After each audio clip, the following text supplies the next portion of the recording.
Today I'm taking a look at Chargepoint as an update video. Chargepoint uses Instavolt in the UK as its UK sole distributor effectively. And the last thing I've noticed recently is that they're installing Instavolt Chargepoint units at MacDonalds across the UK. Got 2 installed down at Taunton. I should have really gone down and taken a photo.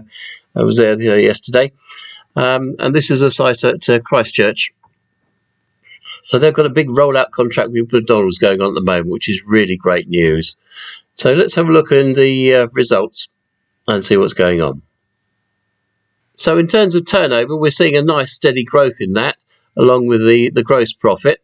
But the net profit, unfortunately, is remaining very heavily in the minus. This is a growth stock, and it's going to take another couple of years before we start to go into the black there on the net profit front. So for assets versus liabilities, the assets are increasing, liabilities are staying constant. That's pretty good news. Capital expenditure is growing steadily on the last couple of figures that we've got there. And the free cash flow has unfortunately been heading downwards really alongside that net profit. So it won't probably be going to see that go to a positive free cash flow for another couple of years or so.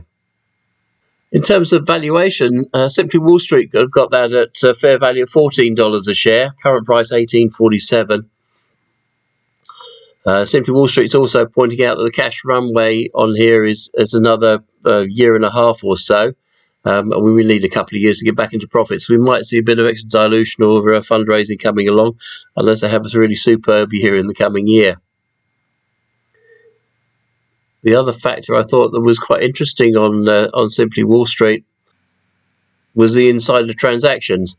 And we've been seeing an awful lot of insider selling going on. 22nd of March, just a few days ago from recording the video here. Sell, sell, sell, sell, sell. Lots and lots of it. So an awful lot of selling going on, which is a little bit of a concern. But whether they're employees just taking a bit of money off the table, but some of the transactions here have been quite substantial.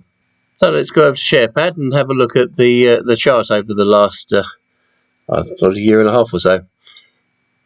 So since the IPO or SPAC merger, as it was, the share price has proved extremely volatile. We had a soar up to the $45 mark, sort of pre-merger time, and then it's sunk down and been quite volatile in the time. Really depending on what's going on in the market generally. But we've seen a recent low figure there at 11.44 a share, and that's currently on the rise back up again. So it may be in its sort of better value point there. So for fair value of 14, anything under that point is going to be on sale. Can't predict whether it's going to go lower or higher. I'm presuming that recent higher rises have been really down to the increases in petrol prices, petroleum, gasoline, which is obviously having an effect on the market, and the investors may be thinking, oh, lots of people start buying electric vehicles, they'll need more charging points and things will go up again. Don't know. We'll have to wait and see. So, as usual, look forward to seeing your comments in the comment section below. Don't forget to like, comment and subscribe, and we'll catch up with you again soon.